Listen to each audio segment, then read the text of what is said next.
I gotta be honest with you, this weekend just got way more interesting than I expected. And not in a small way.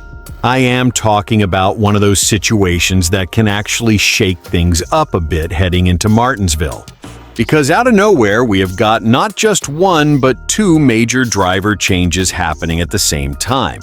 And both of them say a lot about what is going on behind the scenes right now in NASCAR.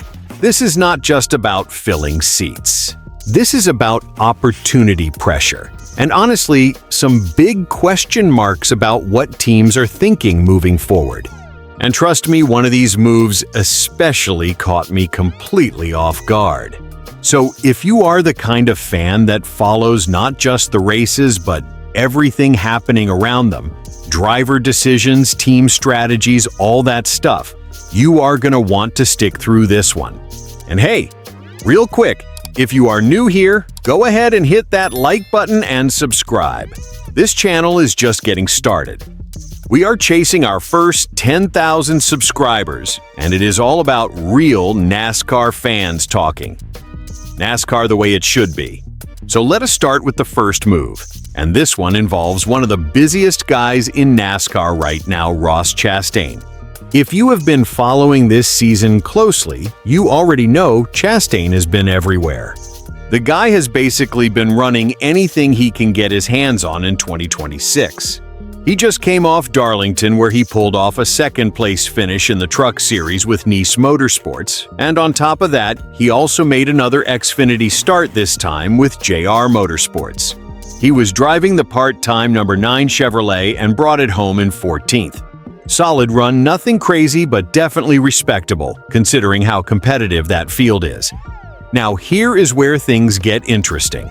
That number 9 car is coming back this weekend at Martinsville, but Chastain is not the one driving it. Instead, JR Motorsports is putting Lee Pulliam in the car. And I am telling you right now, this is one of those moves that makes you stop and go, wait, what?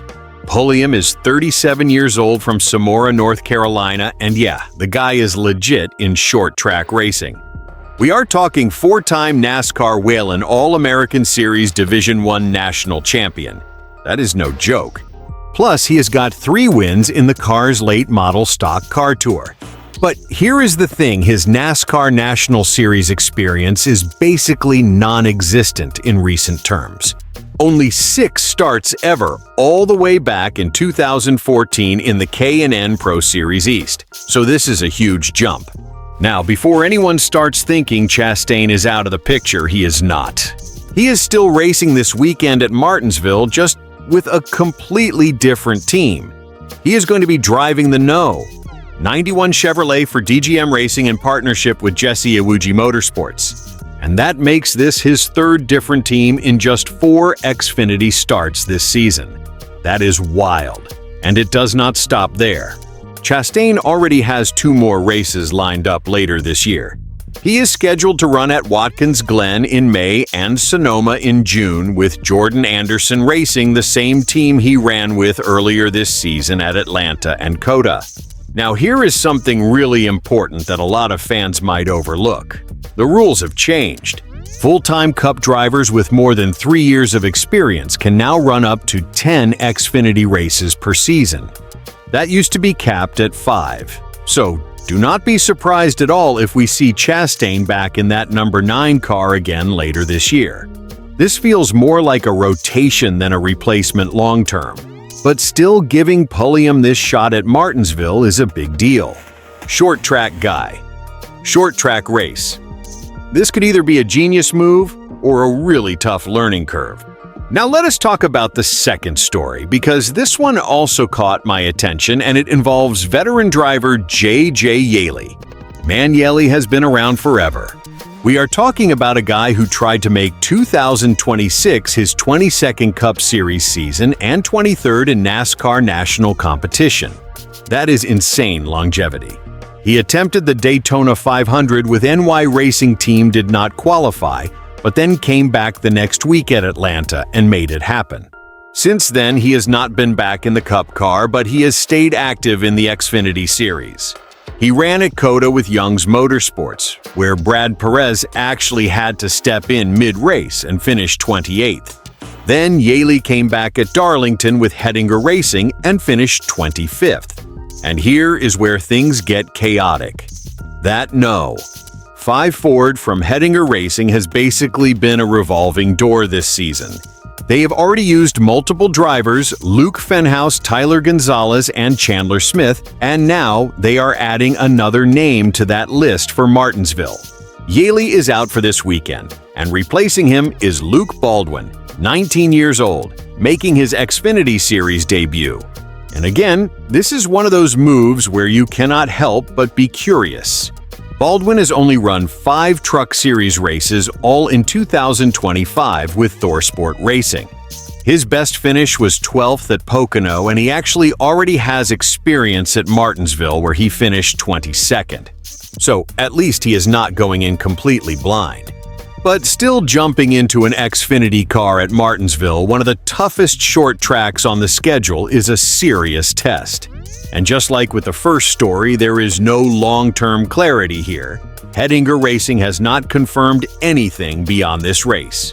No full-time plan, no locked-in driver. So, even though Yaley is out this weekend, I would not count him out for future races this season. This feels like another situation where teams are experimenting, trying different drivers, seeing what sticks. And honestly, as a fan, it is exciting but also a little chaotic.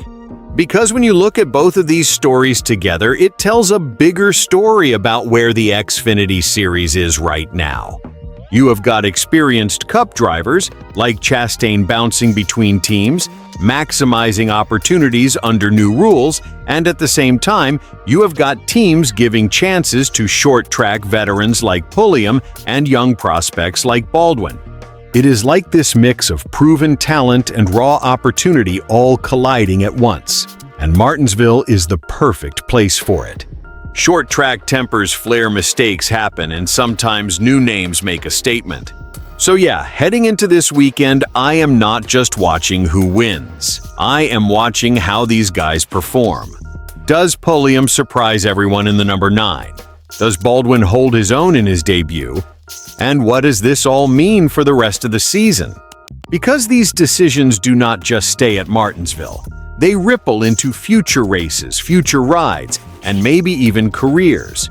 And that is what makes this so interesting right now. All right, now I want to hear from you. What do you think about these moves? Do you like seeing new drivers getting a shot like this? Or do you think teams should stick with more experienced names? Drop your thoughts in the comments, let us talk about it. And do not forget, like the video if you enjoyed this breakdown, and subscribe to NASCAR Nation Report. We are just getting started here, chasing that first 10,000 subscribers. And if you are into real NASCAR talk like this, you are going to feel right at home.